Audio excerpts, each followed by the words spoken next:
আসসালামু আলাইকুম। তো আমি ২ থেকে ৩ মাসের বাচ্চাদের জন্য নিমা প্যান্ট তৈরি করেছি একদম সহজ নিয়মে। তো আপনারা চাইলে একদম সহজ নিয়মে বানিয়ে নিতে পারবেন ভিডিওটি স্কিপ না করে এবং পুরো ভিডিওটি দেখলে।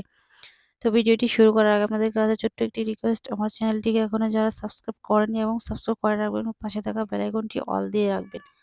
তো আমি প্রথমে পেছনের পাটি নিয়েছি, লম্বা নিয়েছি ১৩ ইঞ্চি এবং এক্সট্রা নিয়েছি ১ ইঞ্চি। তো বডির জন্য নিয়েছি ৬ ইঞ্চি এবং এক্সট্রা ১ ইঞ্চি নিয়েছি। তো সামনের পার্টটি আবার নিয়েছি। তো আমার দিকেও খোলা অংশ এবং সামনের দিকেও খোলা অংশ। তো ২ টি পার্ট নিয়েছি।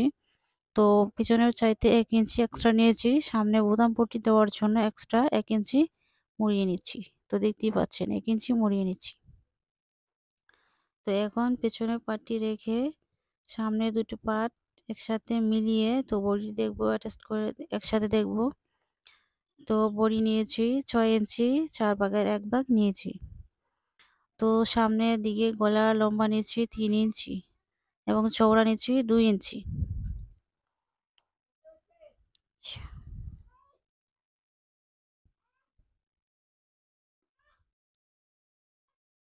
এবং গোল করে একটু শেপ দিয়ে নেব এবং পেছনের দিকে 1/2 ইঞ্চি চওড়া নিয়েছি ২ ইঞ্চি এবং 1/2 ইঞ্চি নিয়েছি লম্বা। তো বক্স করে একটু গোল করে শেপ দিয়ে নেব। শোল্ডার মাপ নিয়েছি ২ ইঞ্চি এবং আর্মহোলের মাপ নিচ্ছি ৪ ইঞ্চি। এভাবে করে বক্স করে নিচ্ছি, বক্স করে গোল শেপ দিয়ে নিচ্ছি। তো শোল্ডারের দিকে 1/2 ইঞ্চি ডাউন করে নিচ্ছি যেন শেপ ভালো আসে এবং বাচ্চাদের নিমাটি দেখতে ভালো লাগে। তো বডি নিয়েছি ৬ ইঞ্চি।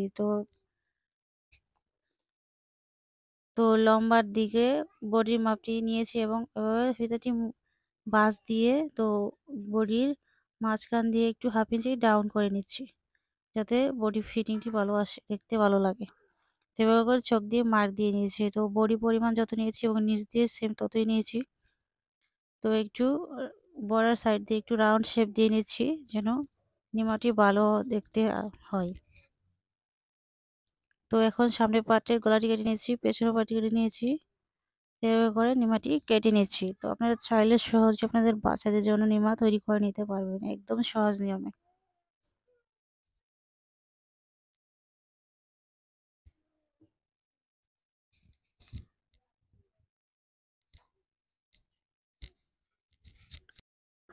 তো নিমাটি কাটিং করা শেষ। তো এভাবে করে সামনে দুটি পার্ট আলাদা করে এভাবে বোতাম পট্টিটি মুড়িয়ে সেলাই দিতে হবে।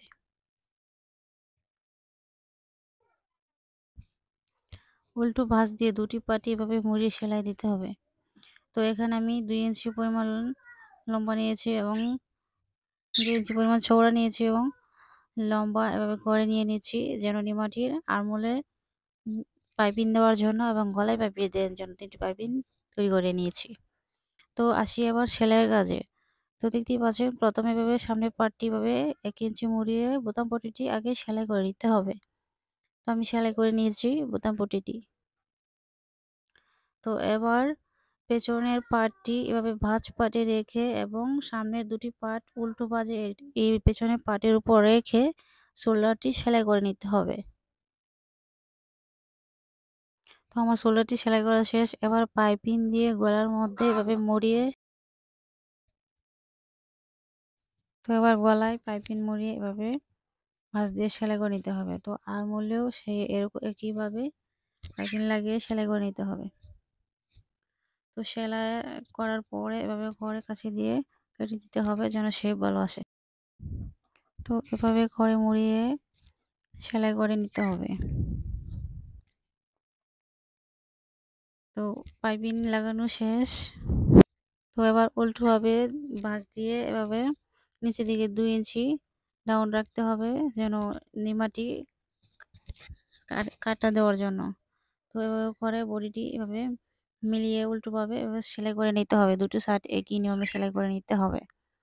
তো সেলাই করে নেওয়ার পর তো আমি ২ ইঞ্চি গ্যাপ রেখেছি। এভাবে করে কামিজের সাইড যেভাবে ফড়া সেলাই করে সেম একইভাবে এভাবে সাইডটি ফড়াটি সেলাই করে নিতে হবে। তো সম্পূর্ণ নিচ দিয়ে সেলাই করে নিতে হবে।